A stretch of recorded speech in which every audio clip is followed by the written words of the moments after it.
Madebo a confirmé biso ke totika koakize batu pamba. Héritier Watanabe sa confirma biso ke totika koakize ba innocent ya batu pamba. Ba oyo basali makambo ya mutakala bobosani bango bino bozo kize bozo akize batu oyo bomonaki bango meme pa na kati ya filme wana bomonaki bango meme pa tango bapostaki ba image wana bomonaki bango meme pa na kati ya makambo wana.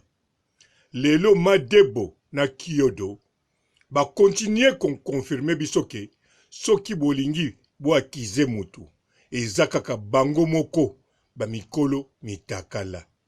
Héritier Watanabe salakisa biso pa continuera kolakisa biso soki bolingi koakize ba oyo basalaka ba video ya mitakala bokize batu oyo bomoni na image. Bandeko mutu moko te akosa yo tango bakangisaka photo souvenir basalaka video souvenir ezalaka kaka pona mutu oyo akangami na photo to na mutu oyo akangi ye. Non, basalaka yango pona mutu mususu pe amona. Bandeko même omoni mutu azokata mutu soki bozana ye azokata mutu alobi filmenga ekotikala kaka secret yanga na yo yeba soko filme yo po yebike po mutu mususu atala ndenge bokataki mutu kingo. Yango oya mitakala Madebo a confirmé biso penza malamu kitoko ke bo condamné batu mususu te kaka ye na Kyodo. Héritier Watanabe pe a confirmé biso na basi oya ye bo condamné batu mususu te kaka ye na basi wana. Yango atikaka kobwaka jili kitima te. Mbote ba papa ba mama bandeko. Mbote barando na barandonete. Mbote batoyo balingaka rando na ba oyo balingaka rando te. Mbote ba jeune garçon na ba jeune fille. Mbote bana mike na ba bébé. Mbote ba Sainte Anuarite, Sainte Thérèse, Sainte Ingrid Kabongo. Bandeko foko yeba yango ezali boy. Mutakala tango ebandaki tango bazako luka mutako critiquer mutako loba o ba poster bango to bandela neti ya Gisèle Fouy. Yango mutesalaki penza pagay na ba Zakari Bababaso bake komona ba ministre ba memi ba papier bake ko signer pote babando kanga bato ba osala makambo ya bongo. Nzoka Gisèle Fouy tango azo filmer aza ye moko. Tango azo filmango ayebi mutu mususu pe akotala yango. Alors bandeko babimaki nini? Gisèle a filmé a tindeli mobali na ye, mobali wana a publié. Bandeko tosala sikoyo neti mobali wana a publié. Kasi nani a publié yango muta liboso? Gisèle, parce que a tindeli mobali na ye a publié. Donc ye moko muta publié. Potango a tindeli mobali na ye ba signer contrat ke mobali wana abomba. Bien sûr wana ki maloba wana po mobali aloba ke logote. Meto kende n'exemple mususu. Bandeko obozo landanga bino nyonso. Soki yo lelo oyo o filme mutakala na yo. To o filme na mutu bosali ne likambo ou bien yo moko. Sikoyo na mutema no oza penza na posa o panza yango na net okosala ndenge nini na ndimi teke okoyebisa batu ke bandeko na sali photo moko ya mutakala na sali filmage ya mutakala ekobima lendi na ndimi te okosala bongo ata oza na posa ebima. Alors ndenge moko ba oyebimaka mingi basala yango baza na posa ebima me lokola bakokoko bimisango bango moko te bazoluka moye te. Alors faut ba luka je moko et trouble bino bo luka ba akize. Alors bino pe bo kendeke mbangu bolandi na ba sentiment que non surtout kutu bomonela mibali o bazaka ba ex o mobali ya Gisèle bakabwana babote bana misatu ye kaka mutasali yango aza mutabe ekolo o mobali ya nani oyo ye mutasali yango yango wana eke bongo sikoyo soki mutasali yango wata lokola wata aza star mutasali yango kiodo lokola kiodo aza star ekokoma mutu oyo abongisaka batelefone bapesi ye azwi abwaki yango bazoluka bakanga ye o Pasteur Moïse Mboyi apesaki na babiro na ye bazwi bapanzi yango bomoni beskize yaka yango wana me nzoka batu wana na kati ya batelefone na bango baza pe na makambo très important oyo eza na mbongo me bungaka te bateknicien bayibaka yango te eloko moko te na mamero ya telefone mosusu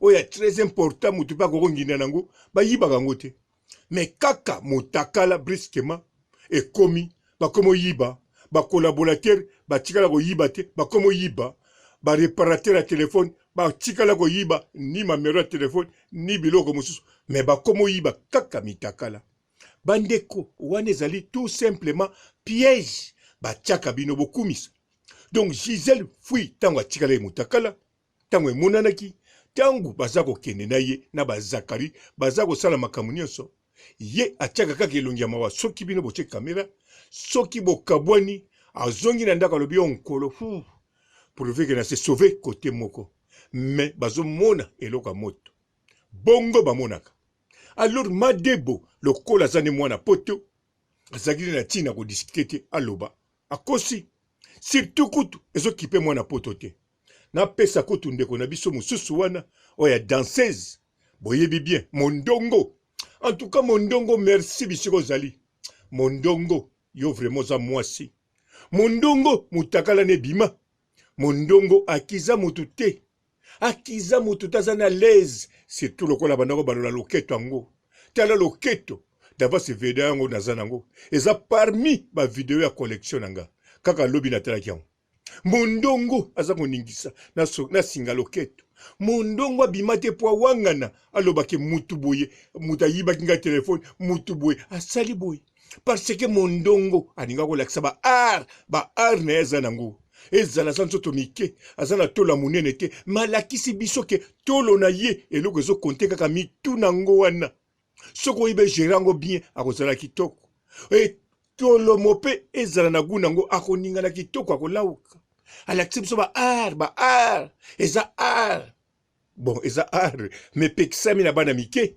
moins de 18 ans wana eyebani me na mikolo eza art donc mondongo ndenge aza wana kongo mobimba oyo baza na net bazotala yango mpe bazosepela surtout lokola distak na ye te yango wana bandeko mitakala ekoya mikolo ekoya botika bato ya bato bareparateur ya telefone bainocent botika baex ya bato bainocent botika bato ya bato bainnocente na bana basi ya bato oyo bokoselaka makambo baoyo bokomona kaka na video bango moko bazali bato bamemi ngambo po ntango basali yango bayebi ke ndenge tozosala yango boye ekobima un jour ekoki kobima un jour ata sali yango ye moko ekoki kobima un jour bolinga te eza bongo yango Madebo balakisi bino lokola Madebo aza mwana poto kiodo aza acteur balakisi bino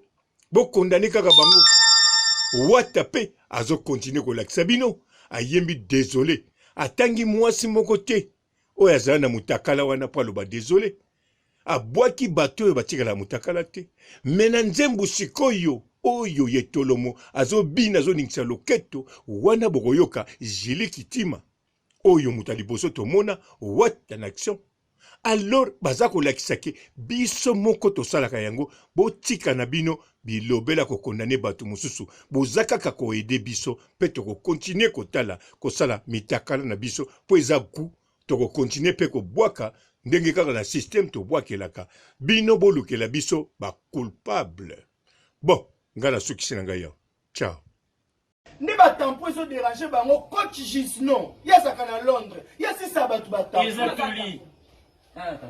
On a tapé coach Gisno aussi. Maman, bolimo lobi bolimo. Bolimo, ozasu a tobungi. Na kobima na porte. Kobima na porte. Te na porte te kombangu te. Bulunga maniana. Bolimo. Bonjour fidèles internautes de www.elengiakomba TV. Bonjour, bonsoir, balandi nyonso ya Elengi ya Komba. Congolaise TV. Belé partout dans le monde, partout où vous êtes, partout où vous êtes, Elengi ya Komba TV vraiment. Bonjour, bonsoir, na abonné bafa nyonso ya Elengi ya Komba Congolais TV. Bonjour à mon boss, on a appelé ça vraiment un pandi. Bonjour à mon boss, JP Kiama. Je salue mon boss Balobi, boss des boss Babi, JP Kiama. Bonjour, na Elengi ya Komba Congolais TV vraiment. Ngamo na zana chaîne ça qui toko ya boss na JP Kiama ta ay boss des boss ya ni ya danger. Donc ba ça tolo la zaki. Ya boss na biso JP Kiama nzambe na ngai ba boss bazali ba boss bazali JP Kiama le boss des boss. Napesi d'abord bonjour te ba mbote belé na mo boss JP Kiama wana na kozangisa ote donc na ko lekate sana napesa mo boss JP Kiama boss des boss. Belé partout dans le monde, partout où vous êtes, partout où vous êtes, Elengi ya Komba TV vraiment. Bonjour, bonsoir, na abonné bafa nyonso ya Elengi ya Komba Congolais TV. Bonjour à mon boss, on a appelé ça vraiment un pandi. Bonjour à mon boss JP Kiama. Je salue mon boss Balobi, boss des boss Babi, JP Kiama. Bonjour, na Elengi ya Komba Congolais TV vraiment. Ngamo na zana chaîne ça qui toko ya boss na JP Kiama ta ay boss des boss ya ni ya danger. Donc ba ça tolo la zaki. Ya boss na biso JP Kiama nzambe na ngai ba boss bazali ba boss bazali JP Kiama le boss des boss. Napesi d'abord bonjour te ba mbote belé na mo boss JP Kiama wana na kozangisa ote donc na ko lekate sana napesa mo boss JP Kiama boss des boss.